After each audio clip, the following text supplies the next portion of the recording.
and somebody, a director of that corporation in that room, came to you during the break and said, where did you get this thing? I know you didn't just get it. And he started, according to you, he started marketing Satanism to you. Yeah.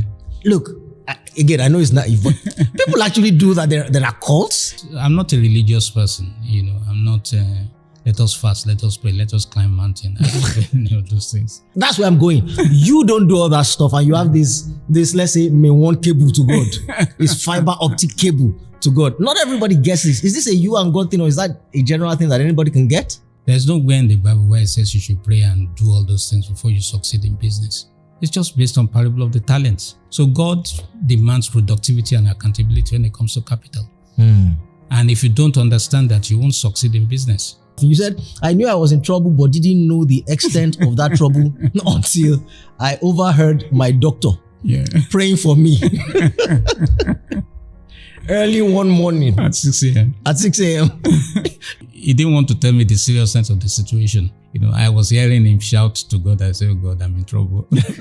Everybody will go through trials. Our trials are different. For some people it's health, for some people it's finance, for some people it's family, it's all sorts of things. But the essence of trial is to refine you for your future. That's the essence, not to kill you. All the pastors, they are weeping. The judges, my classmates, the teachers, everybody was weeping in the auditorium, really weeping. And we had gone through hell because of my health. I was diagnosed with prostate cancer. I was diagnosed during COVID-19. So I could not be flown abroad. I couldn't be flown anywhere. We tried our best, nothing. And my wife didn't break down. She cried a lot, prayed a lot. So the grace of God is there. And I needed faith. I didn't need sympathy, because sympathy doesn't cure you. It is faith that cures you. On the way to the church, I was on the floor of the car. I was in pain, extreme pain. And I prayed to God and I said, God, just let me do this lecture. When I do this lecture, I will run back into the car and then we'll come back home. I'm teaching, I'm mentoring, I'm consulting and speaking. I live a maximized life because nothing belongs to you. You don't have anything. It's when you face death that you know that you don't have anything. You don't have life. You don't have health. All your designer clothes don't mean jack. You won't even want to wear them. You have nothing.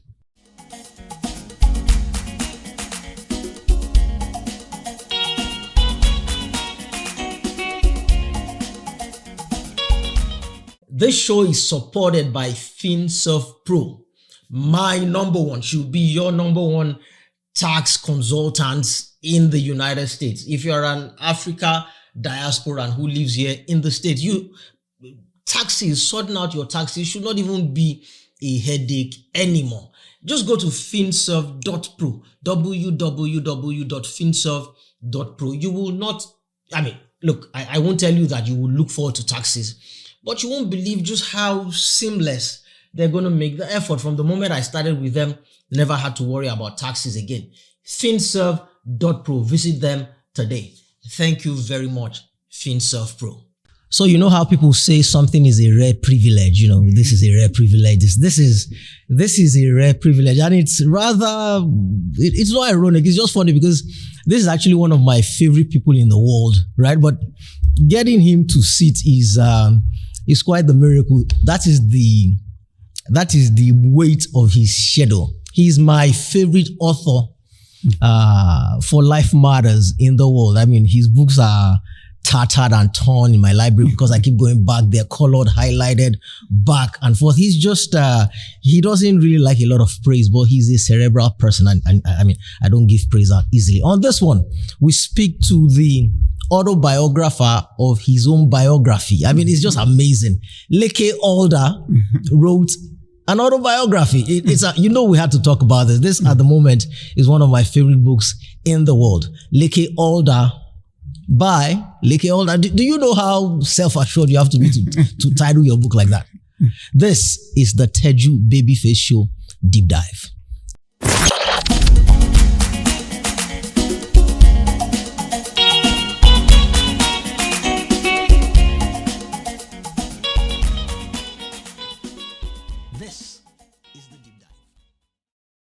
Mr. A.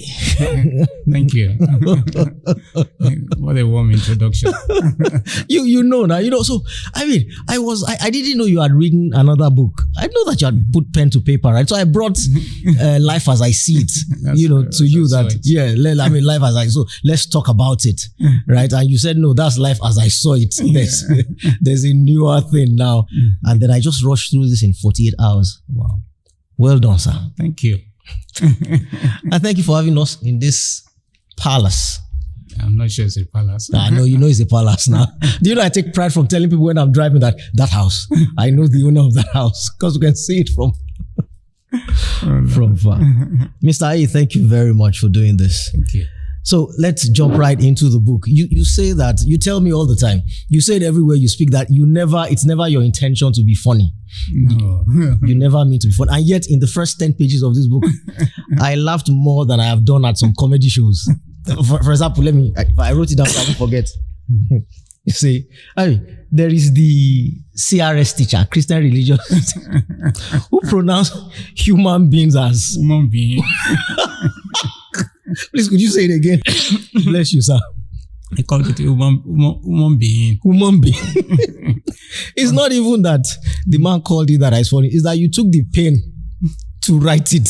Well, I was trying to take people back to secondary school to see what it really felt like. I like taking people from where they are to the situation, to the context of that, so that they are walking the streets with me. They are seeing the things that I'm seeing. And every page of that book is written with if I'm 5 years old, you see it through the eyes of a 5-year-old. You don't see it through the eye of a 60-year-old or 70-year-old. So that's what I'm trying to do. Perhaps the place I really loved the most was, there are several places. First of all, there's did I pronounce it right? The guy that was such a fan of stationery stores that they called him Ewure Stores.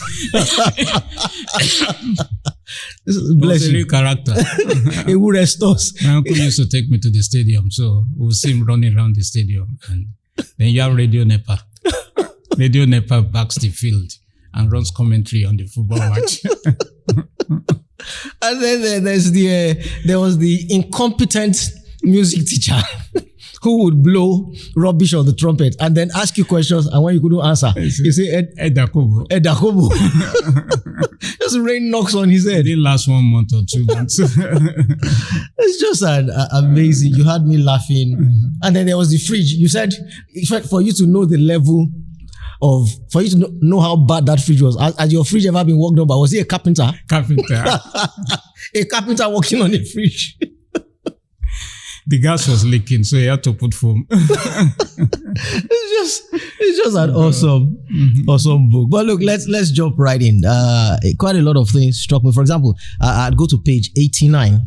Okay. Where you wrote rather, and I quote, I read, my life has often felt like being on a train track. Yeah. Because I'm on that track, I could never deviate to the left or to the right. Yeah. The track is ever in the present and it barrels down into my future. Yeah. I am suffused. As long as I know I am on that track, I feel okay. That's where I'm supposed to be. But I have no understanding of the future. I have to wait for direction. I feel my life is controlled. It's like being on a program in which what's next naturally emerges, and that's without my help. Whatever comes next on the track is what I'm supposed to be doing. It's always been like that for me. I feel teleguided by higher intelligence.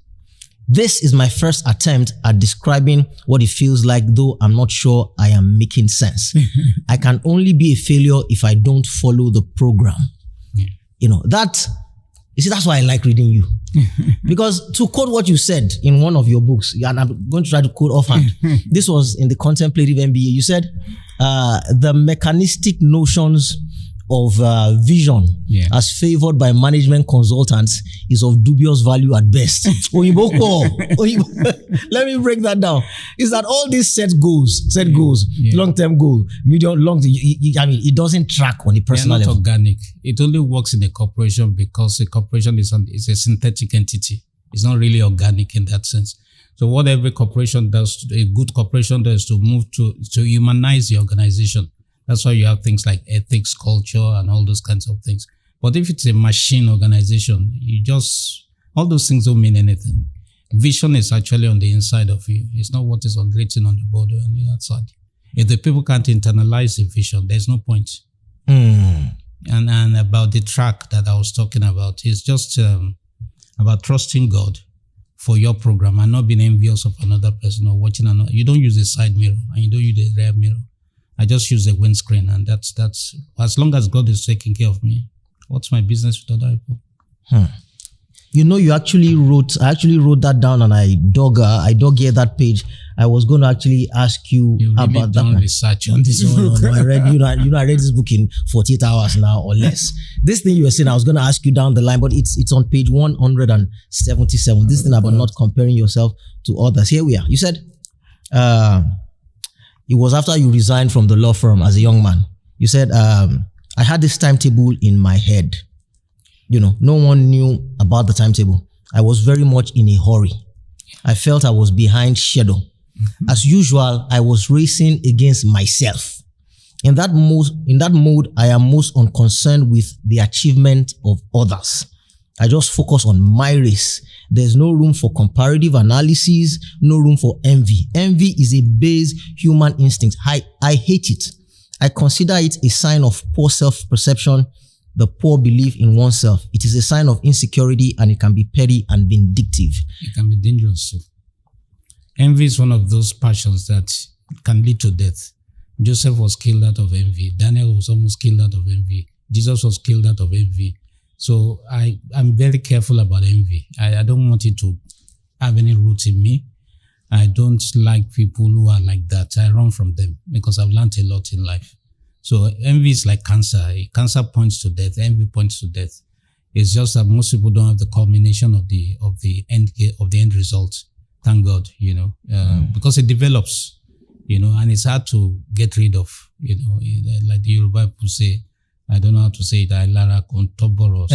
Anju wọn lọ òṣè wílẹ́jọ́ ìjà ìlara ò tán bọ̀rọ̀. Mo pòwe níwájú àgbàlagbà máa tún mi pa. So because of my life experience, I've learned to just be wary of envious people. But so here's the thing.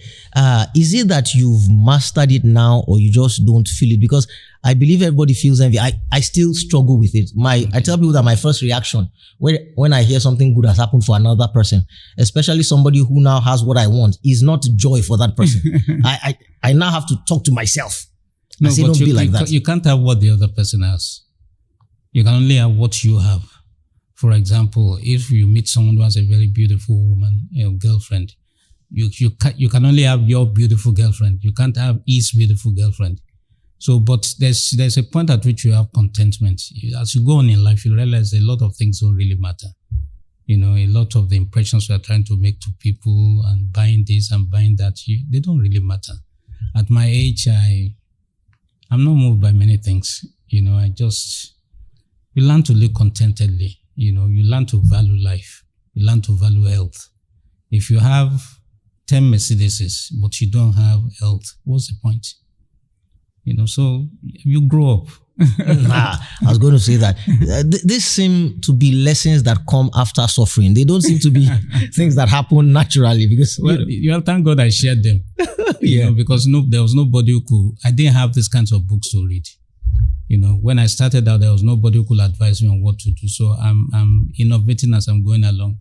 And I'm learning hard lessons as I'm going along. The true meaning of friendship, the true meaning of a wife, the true meaning of family, the things that matter in life. You get to learn them as you grow. The thing about aging is that the wrong way that you have left is small and it's not useful for you. All the lessons you've learned, you need a longer runway.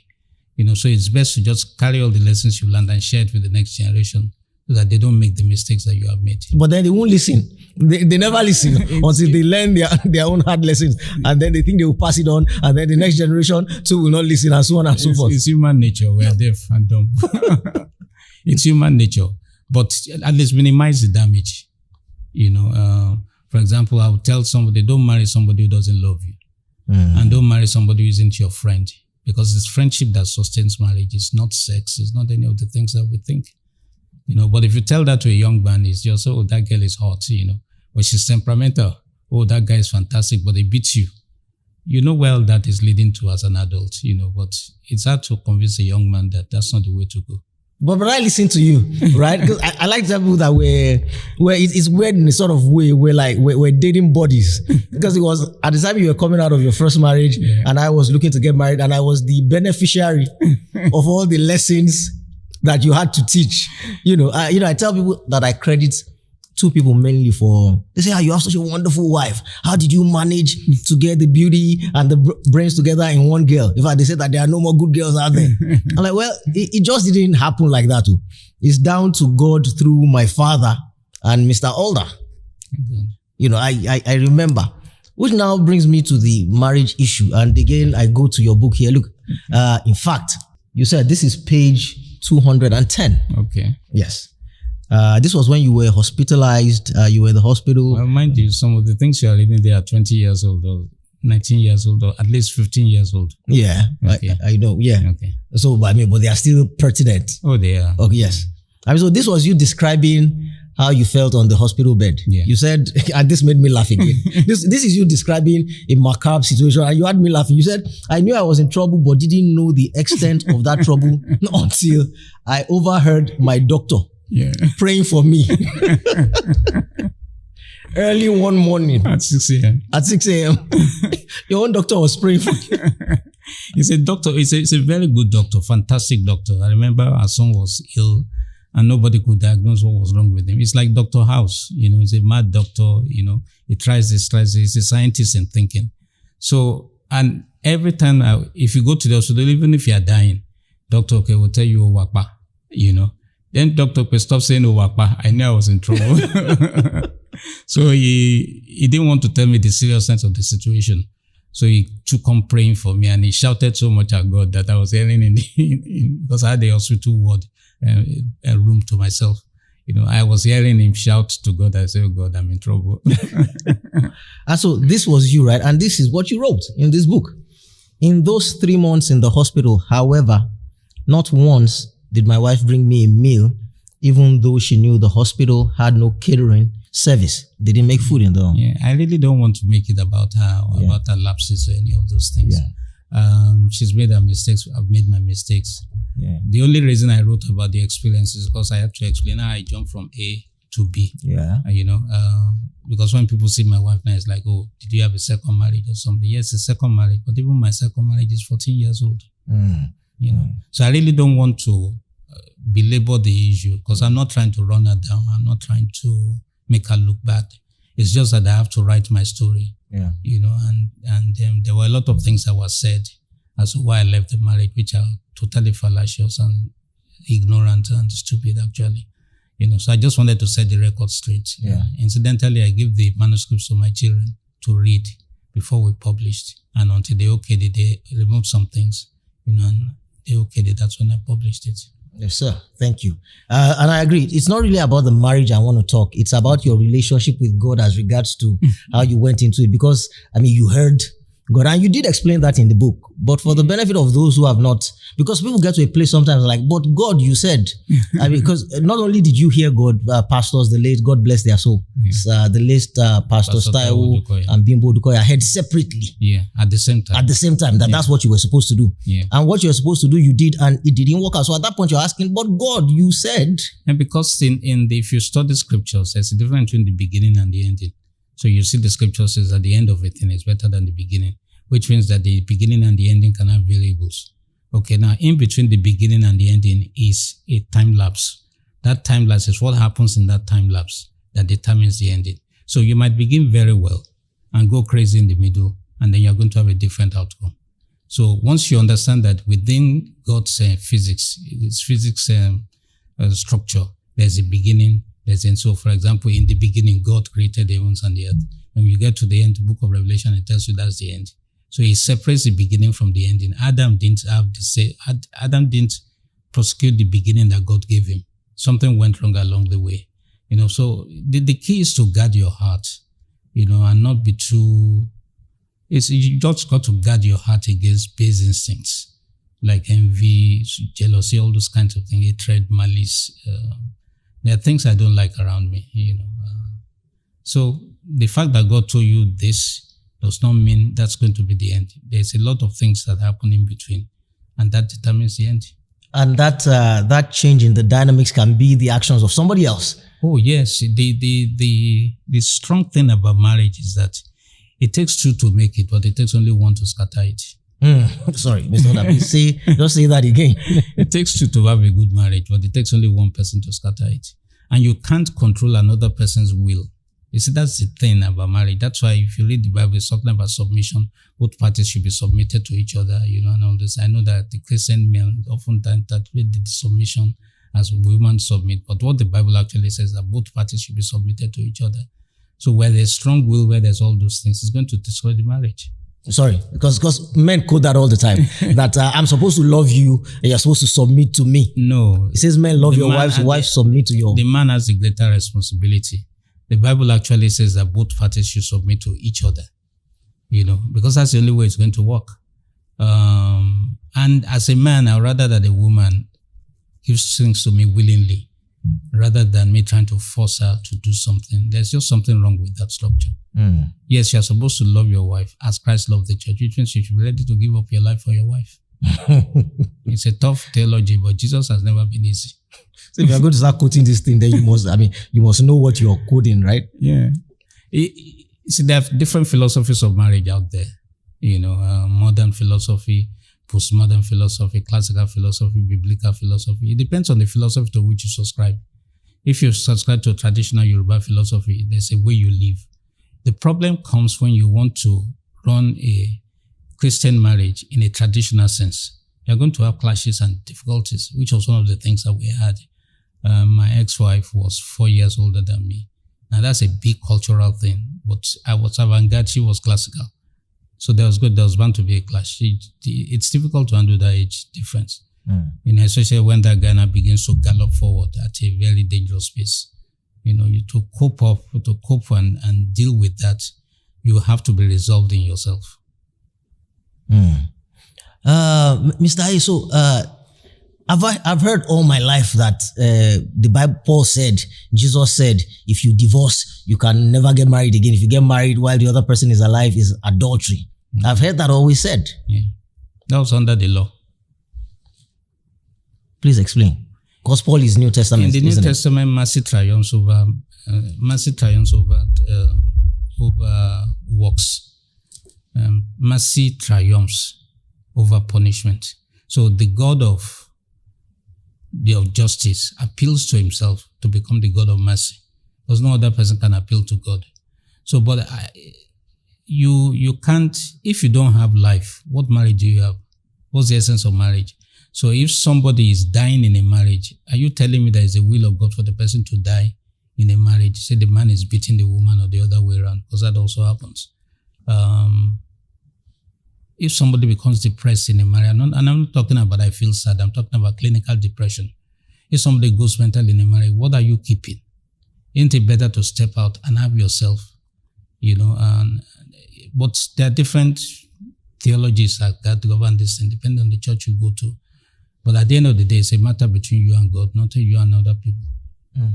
But why does it get increasingly harder for people to get married as they grow older? I ask this on behalf of friends. If I have a friend who tells me almost every time he calls me, he says as if I married 4 wives. He goes and he says in Yoruba, you married all the good girls. And I've noticed that once men seem to pass about circa 35 going on 40, is as if it's never gonna happen again. Well, if you get to that age and you've not sorted yourself out, and not just in terms of marriage, there's something wrong. If you get to 40, you should have sorted some things out, some basic things out. That's not when you start wondering what to do in life. Whether you have a job or any of those things, whether you have a flat or you don't have a flat. It's not whether you're a millionaire or not. It's just whether you are responsible enough to handle the responsibilities of marriage. And the reason the young men are afraid is, one, they've seen their parents' marriages, many of which didn't work. The generation before mine, you stay because your village is telling you to stay. In my parents' generation, you stay because of the children. In this generation, they don't stay because of any other thing, And they will sort themselves out, because eventually everybody sorts themselves out, But they're afraid of economic consequences of marriage, and it's a critical thing, because one of the factors that can tarnish a marriage or destroy a marriage, the man has to be earning to gain respect of the woman. But not everybody believes in that philosophy. That the man has to earn to gain the respect. So what happens when the wife out earns the husband? No, it's not relative. Okay. I have friends whose wives are CEOs of banks and they're businessmen. Of course, the woman CEO will have an official courtesy article, any of those. It's not that. That's what I'm saying. There must be friendship in marriage. There's no me and you. There's only us. And if you don't imbibe that, it's just difficult to explain to you how it works. And if you don't love each other, us is very difficult, because it now becomes again synthetic. You are trying to be a husband. You are trying to be a wife. You don't really love this person. Now, this has not been emphasized enough in our teachings in churches and things like that, but love matters. Now, when I say love, I don't mean, I'm losing my head, of course, all that giz. That's important. There's nothing wrong with that. It's romantic, falling in love with somebody. But I'm talking about a deep, deep, deep relationship, a friendship. My wife is my friend. And life tests those kinds of relationships. Life would test you. If you say, a friend sticks closer than a brother. A friend is born for adversity. A brother is also born for adversity. Life will test that principle in you. So if I say I'm your friend, something happens to you and I'm not there for you, what kind of friendship is that? So we mistake social camaraderie. We met at a social party, at a social club or at a country club, and then say, he's my friend. No, it's not your friend, it's just your acquaintance. You only know your friends when you're in trouble. One of my favorite sayings is that thing you said in Yoruba. They will say, "Oro sheniwo, kali meni to feni." I'm not that fussy. It just means that oro, matter, trial happened to me. So that I might tell who my real Another thing is that everybody will go through trials. Our trials are different. For some people it's health, for some people it's finance, for some people it's family, it's all sorts of things. But the essence of trial is to refine you for your future. That's the essence, not to kill you. So you got to look for a way of escape, because God says when every trial that comes, there's a way of escape. It's when you give up, and you have to have tenacity and a fighting spirit, and never give it up. They never give it up tidness. In you have to be able to fight and just keep on fighting, be resilient. That's life. One of my favorite books of yours is the one you sent to me. Just a thin book, the one on Joe Israel. Okay. Is it on purpose? On purpose, yes. On purpose. It's the last couple of pages that sometimes you don't. I can almost quote the lines verbatim because that was me for quite a couple of years. Sometimes you have no idea where you are.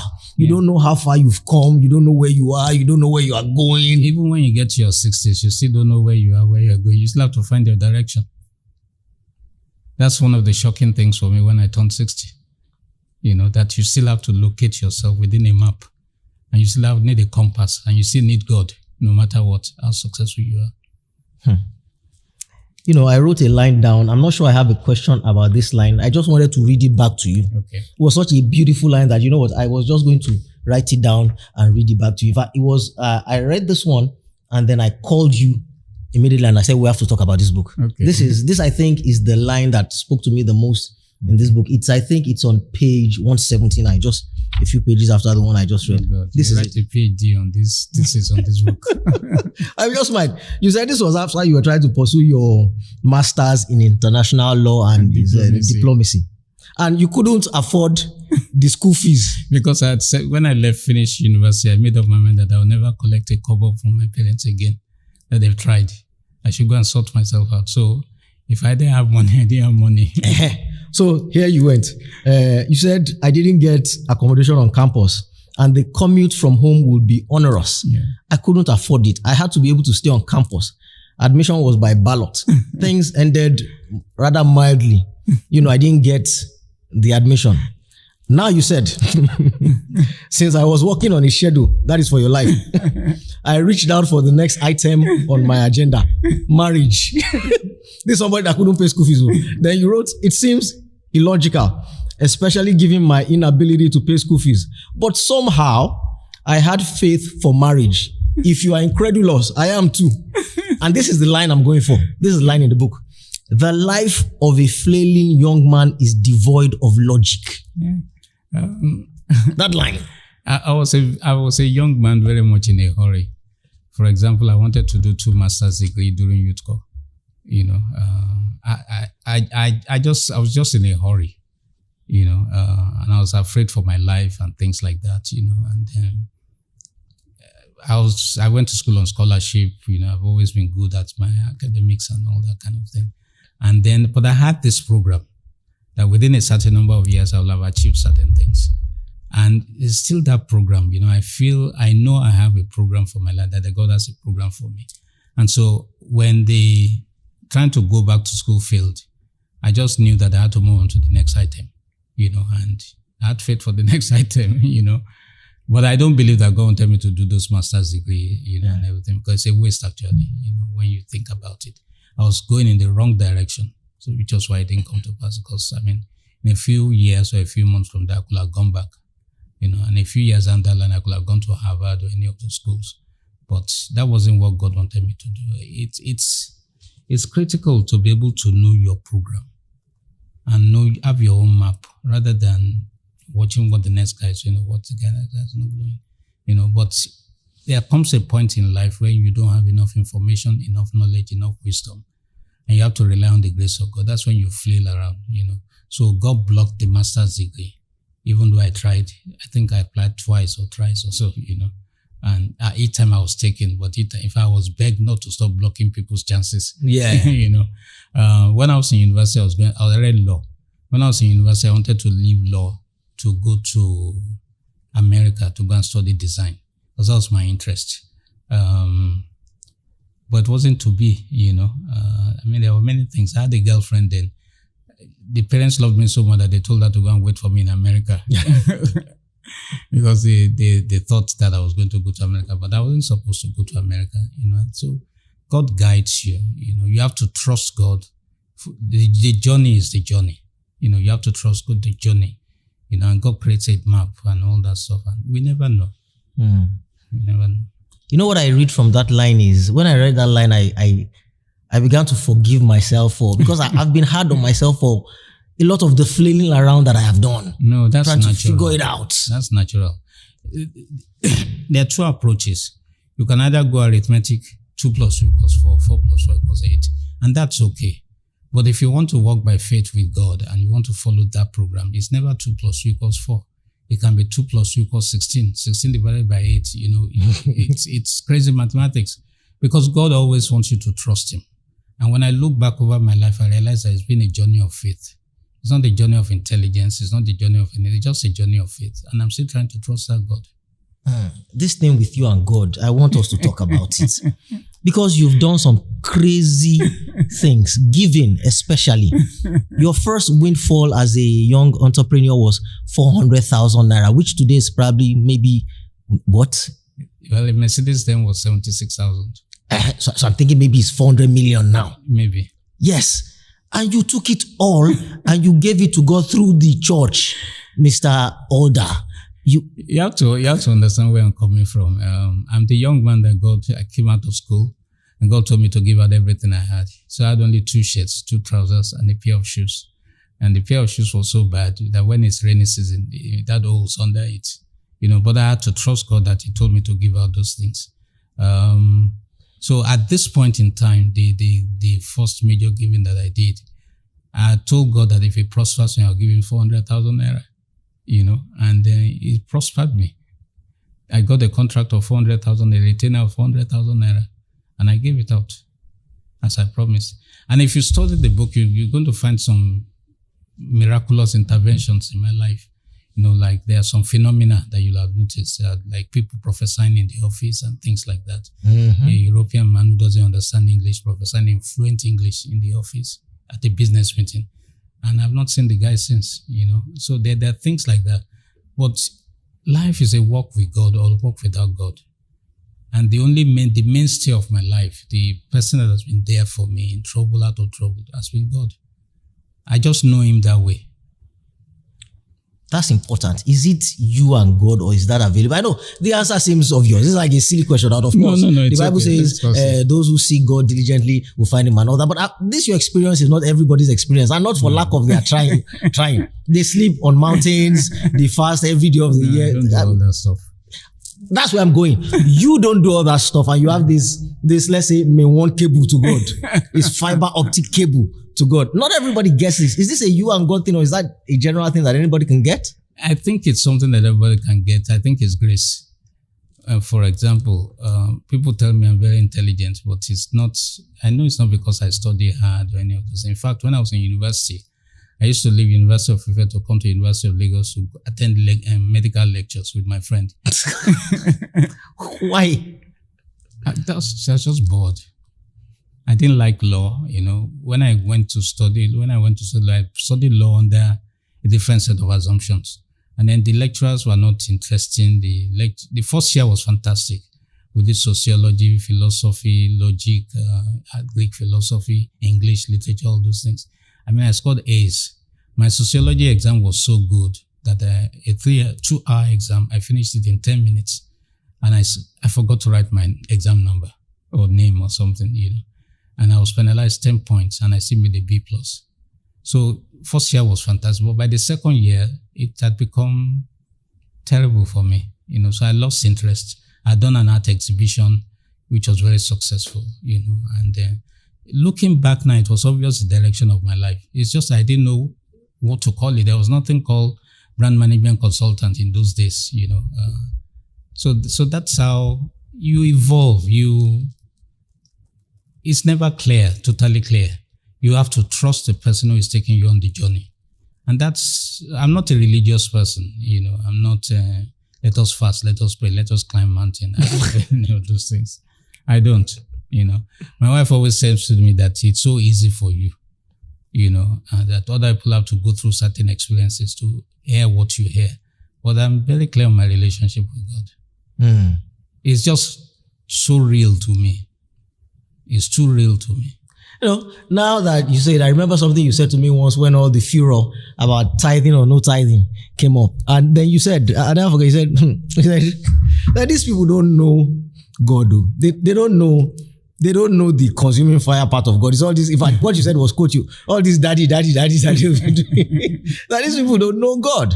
Because God has many dimensions. When you study the Bible, you discover that there's God the businessman, there's God the government, there's God the benevolent.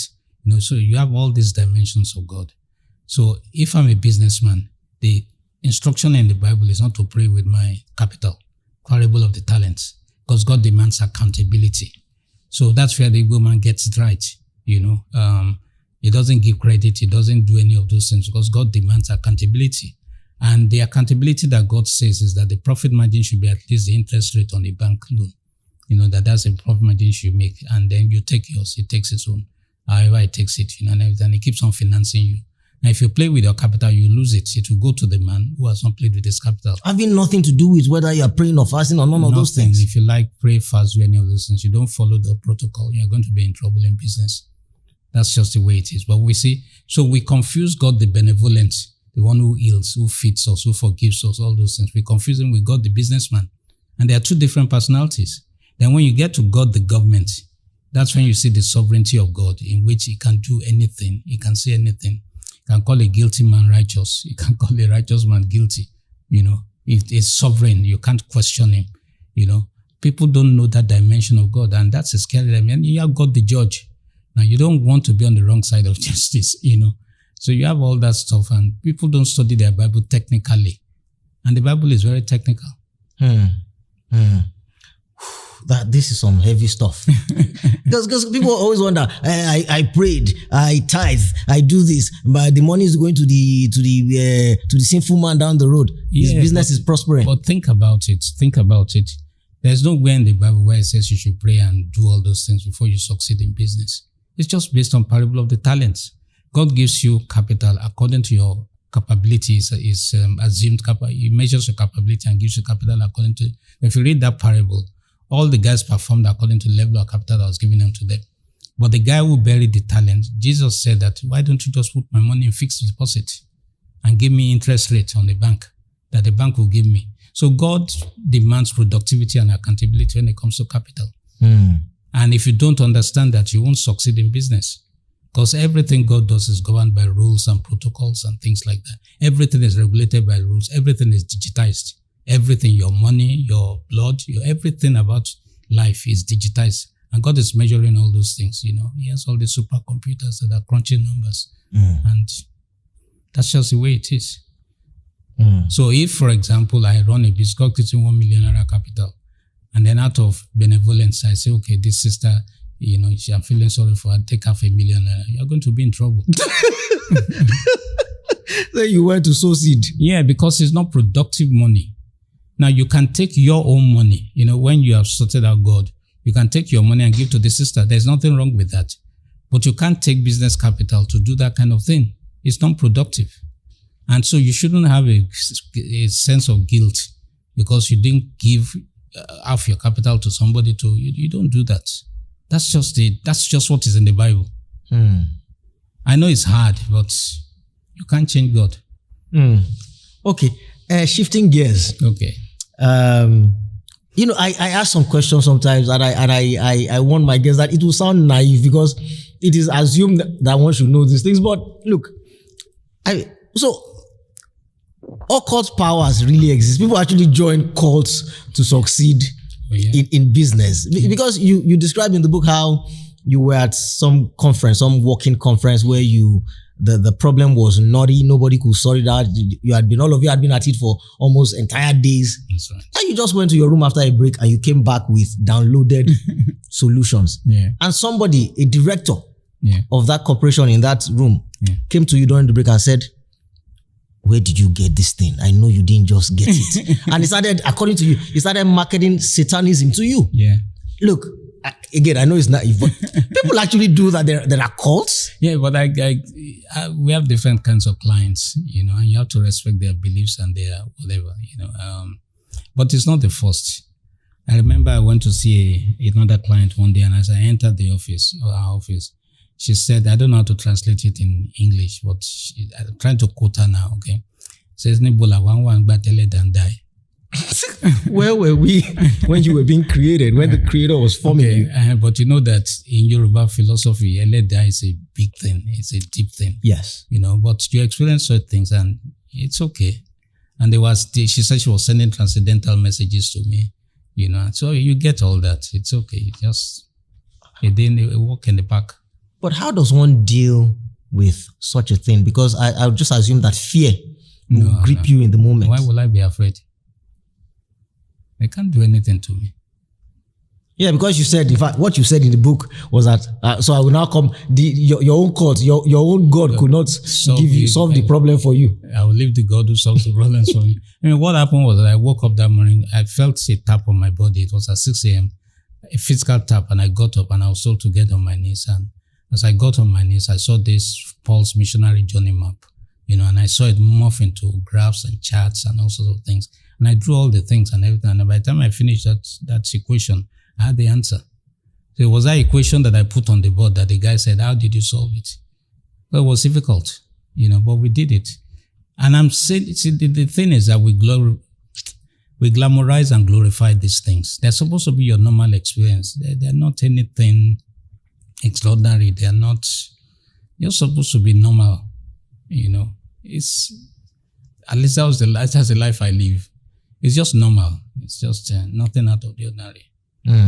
Okay, as I begin to round up, Mr. A, you've, so as I told you, my wife rushes into the room one day and I said, when was the last time you spoke to Mr. Alder? I'm like, Mr. A is fine. She said, no, he's not. He's just been giving on, he's viral. He's been everywhere just talking about how he's been dealing with some health challenges at his 60th birthday. Right. And apparently, according to what you told me, you said to the audience, which we heard, that all I want to do is dance with my wife.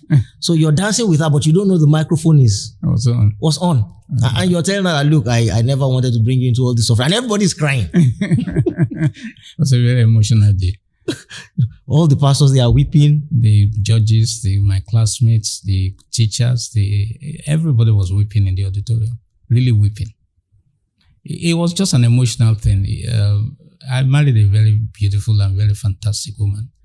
And we had gone through hell because of my health. I was diagnosed with prostate cancer, when I was 56 or so. It was difficult for us.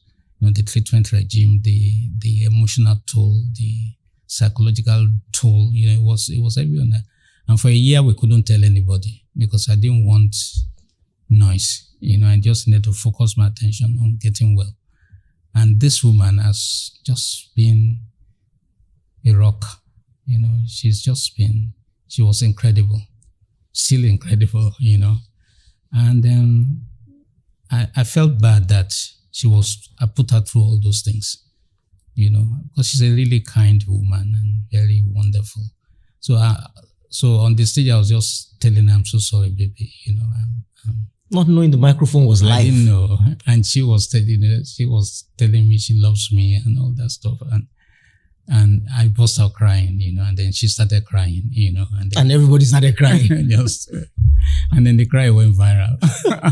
It was incredible. But in all those challenges, I've always felt God with me.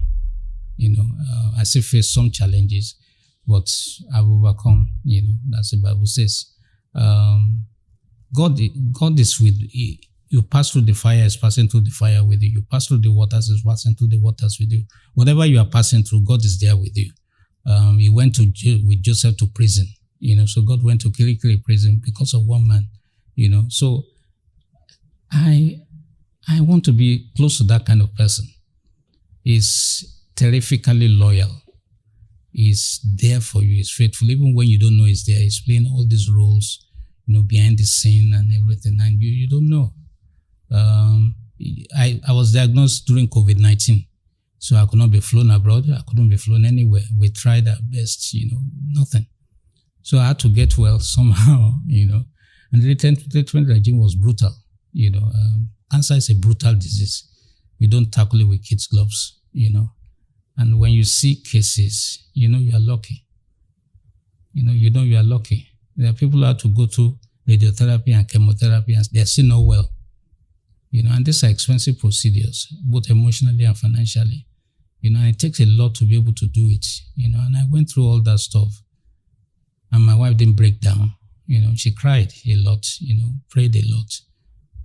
So the grace of God is there. Always there, has always been there for me. So no matter my challenges, I don't feel angry. I don't feel God has abandoned me. I don't feel any of those things. He's there with me. And I can feel the presence of God wherever I am. I can tell you that God is with me here right now because I can feel His presence and I carry that presence everywhere. So it has nothing to do, it's not a transactional relationship of God, you do this for me, I'll do this for you. It's a real relationship. And I'm not saying that I'm more spiritual than any other person. I'm just talking about my experience. And I don't like spiritual boasts, and all those kind of things. It's just that God is so real for me in real terms. He's the one who gives me equations and solutions and graphs and charts and all real stuff. Not theology, not preaching, not any of those things. So why He chose to be kind to me, I don't know. But I wanted to show that I'm an ordinary person, that there's nothing special about me. It's just that the grace of God has just been there and that He's available to everybody. So I wrote the book because I felt that my life was not my own. The data on my life is not my own. The history is not mine. I should give it out there to somebody who will help. And hopefully it has helped many people. Yes. Okay. Final question, Mr. A. Okay. How do you go through all that and nobody knew except for your wife? That's my own. You were out there preaching, teaching, writing, walking. How? Okay, let me tell you what we're afraid of. Okay. When the news came out that at my birthday, remember this, we were just dancing and then the news came out. Yeah, in your black agbada. Yes. The thing just went crazy viral globally. I was telling you about a young man who I didn't even know had a small account on Facebook and 1.8 million views on YouTube, an unknown blogger. If an unknown blogger could clock 1.8 million views, you can imagine what the known bloggers will have clocked. But the avalanche of goodwill was scary. It was really, really, really, really scary. I mean, we had to run away, and that's what we're afraid of.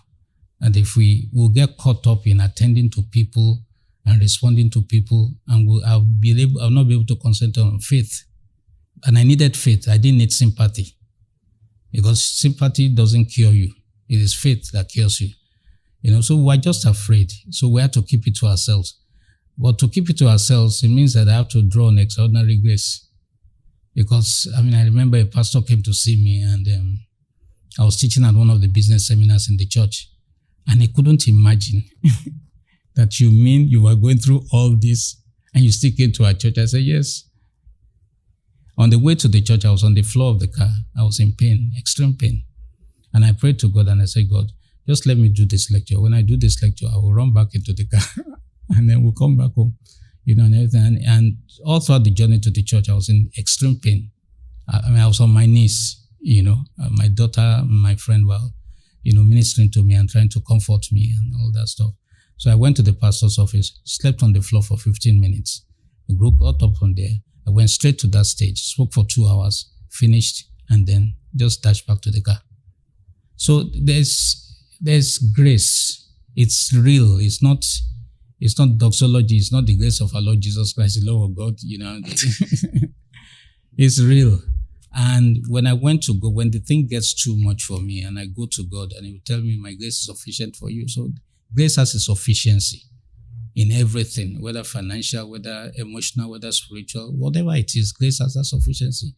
And God wants us to be dependent on Him. At least that's the lesson that I've learned about my life.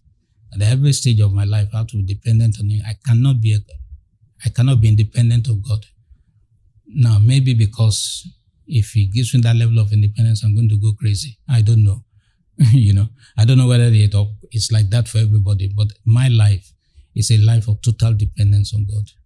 So now I'm doing this interview and I'm still dealing with some things, and everything, but I did the interview. And I'm going to give some lectures and I'm going to do consultancy and I'm going to do all those things. I just continue, but it's good to have a good partner.